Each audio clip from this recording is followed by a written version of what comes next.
É muito comum, Richard, depois que a pessoa perde um ente querido, ela manter uma certa, uma veneração pelos objetos, pela roupa, pelo quarto, pelos bens, esses bens do uso comum do dia.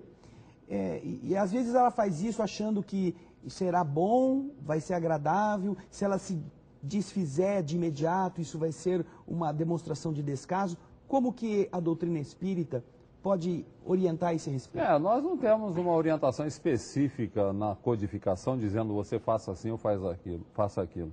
Mas o bom senso nos diz, né? À luz da doutrina espírita, quando ele desencarnou, tem lá o guarda-roupa cheio de roupas dele, dá para os pobres, né? Coisas que você não vai usar, dá para os pobres, para os necessitados, móveis que não vão ser usados. Guarde alguma lembrança, tudo bem, a gente pode guardar alguma coisa significativa, né? Você guarda de lembrança. Agora, objetos de uso pessoal, roupas e tudo mais, quanto menos você se apegar a isso, melhor. Porque o apego até isso, há pessoas que transformam, às vezes, o quarto de um filho, por exemplo, num verdadeiro santuário, né? Eu me lembro de um caso de um menino que desencarnou lá num acidente na região de Rio Preto, e a mãe, inconformada, o menino era um adolescente, ela transformou o quarto do menino num verdadeiro santuário. Ela não tirou nada de lá, ela ia, sentava-se no leito e chorava, e se lamuriava, e lembrava do menino, e não deixava ninguém mexer lá.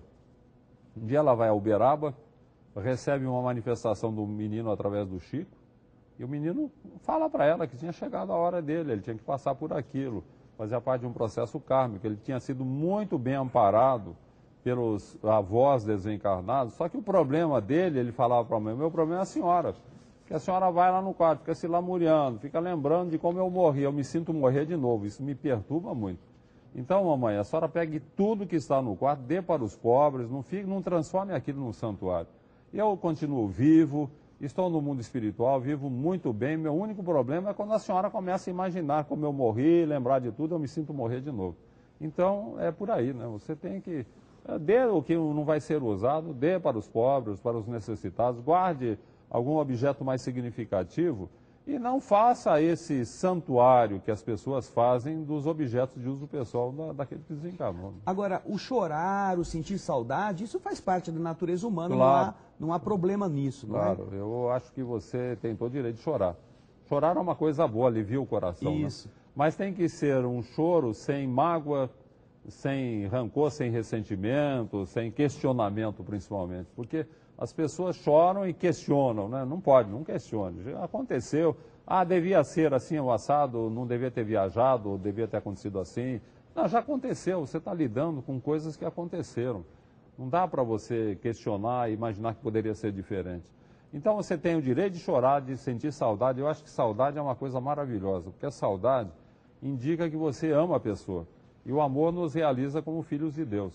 Agora, tem que ser uma saudade, um choro, uma saudade livres de mágoa, né? De tortura íntima, de questionamento. Não, aconteceu, entregue nas mãos de Deus, ele está melhor no mundo espiritual do que aqui. Está difícil viver aqui, né, André? É. Muita confusão. Você vê em São Paulo, por exemplo, o trânsito infernal, a violência. O mundo espiritual, se você estiver bem preparado, diga-se de passagem, é bem melhor do que viver aqui. Aqui os ajudadores da morte são de outro jeito, né? Eles usam pistola, outros tipos de...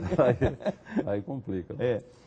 Richard, nós vamos depois continuar com esse tema, porque esse tema é muito importante e ele é inesgotável. Mas eu gostaria que você também comentasse, já que estamos falando de um dos livros que você escreveu, Quem Tem Medo da Morte, que você comentasse o seu mais recente lançamento, o seu novo filho, Bem-aventurados os Aflitos, que também os que perdem entes queridos estão nessa condição, não é verdade? Bem-aventurados os Aflitos é o novo lançamento do nosso querido Richard Simonetti. Aí, André, o capítulo mais importante, para quem estuda o Evangelho segundo o Espiritismo, vai perceber que o capítulo mais extenso, ele é bem extenso, e a meu ver o mais importante é o capítulo 5, onde está toda a consolação da doutrina espírita.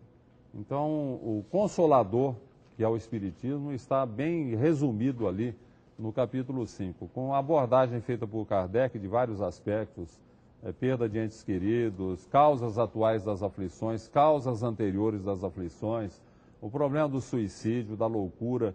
Há uma abordagem bem ampla dos problemas humanos à luz da doutrina espírita, com manifestações de vários espíritos, inclusive Santo Agostinho, que foi um dos mentores da codificação, tem uma mensagem que está inserida no capítulo 5. Então eu entendi que seria interessante escrever um livro sobre o capítulo 5, que aliás o título do capítulo é Bem-aventurados os aflitos. Kardec reporta-se a uma bem-aventurança, né? Bem-aventurados os que choram, porque serão consolados. Então Kardec aborda essa bem-aventurança e o título seria Bem-aventurados os aflitos.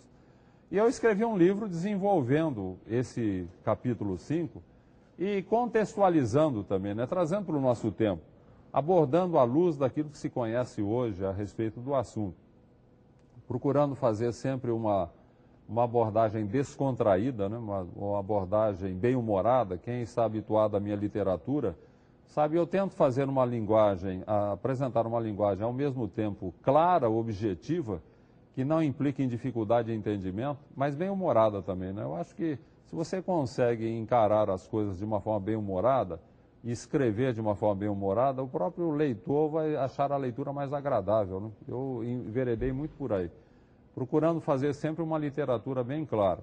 Você tem uma ideia, quando eu abordo a questão da loucura, né, que faz parte do contexto do capítulo 5, eu começo com um diálogo, né, de dois loucos no manicômio, e um fala assim: eu sou Francisco de Assis. O outro fala: mas Francisco de Assis? Como é que você sabe que é Francisco de Assis? Não, eu recebi uma revelação, mas quem foi que revelou? Foi Deus. Mentira, eu não revelei nada. Então começa por aí, depois você aborda o tema, né? As pessoas, certas pessoas acham que o Evangelho segundo o Espiritismo é um pouco sério, um pouco sisudo demais. Ele fica muito nos aspectos negativos, do sofrimento, das lutas da Terra. E eu sempre digo o seguinte: ele não é pessimista nem negativo, ele é realista. Quer dizer, Santo Agostinho, quando aborda a questão do sofrimento, o pessoal fala: mas está muito sisudo. Não é, ele é realista, ele não é nem pessimista. Ele é realista, mostrando o que é realmente, né? Você tem que encarar as dificuldades e os problemas da Terra. Agora eu procuro dourar a pílula aí, né, André? Faz a coisa mais bem-humorada aí para a pessoa ler com mais prazer. Afinal, a aflição tem sobrando, não é? E o bom humor é uma das formas de nós combatermos, não é, Richard? Exatamente. Nós estamos chegando ao final do nosso programa e gostaríamos que agora o nosso convidado pudesse dirigir-se aos telespectadores com as suas referências finais, suas considerações finais sobre o tema que nós estaremos depois também abordando em outras oportunidades. A questão, amigo telespectador, é isso que nós procuramos colocar, né? A morte é uma certeza na vida, todo mundo vai morrer.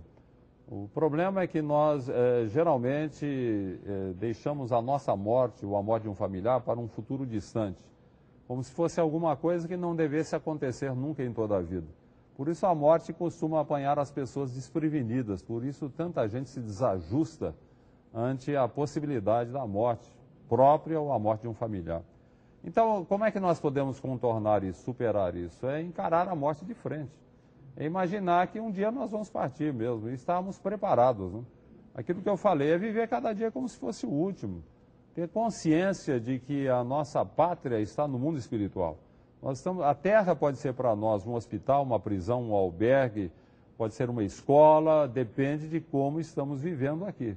Agora, não é decididamente o nosso lar. A partir do momento em que eu me compenetro de que estou de passagem pela Terra e de que vou retornar um dia ao meu lar, eu terei melhores condições para encarar a morte de familiares, a minha própria morte, e me preparar adequadamente, né? Vivendo cada dia como se fosse o último, seria por aí. Agradecemos o carinho, todas as explicações tão importantes, que não esgotam o tema, porque isso é muito vasto, e queremos dizer a você que está em sua casa: não viva como se de verdade isso fosse ser uma surpresa. Você já começou a arrumar a sua mala? Essa mala não são as suas roupas, seus sapatos, seus bens, é o seu sentimento. Lembre-se, desde os antigos egípcios, eles nos ensinam que quando formos para o lado de lá, é o nosso coração que será pesado na balança. E é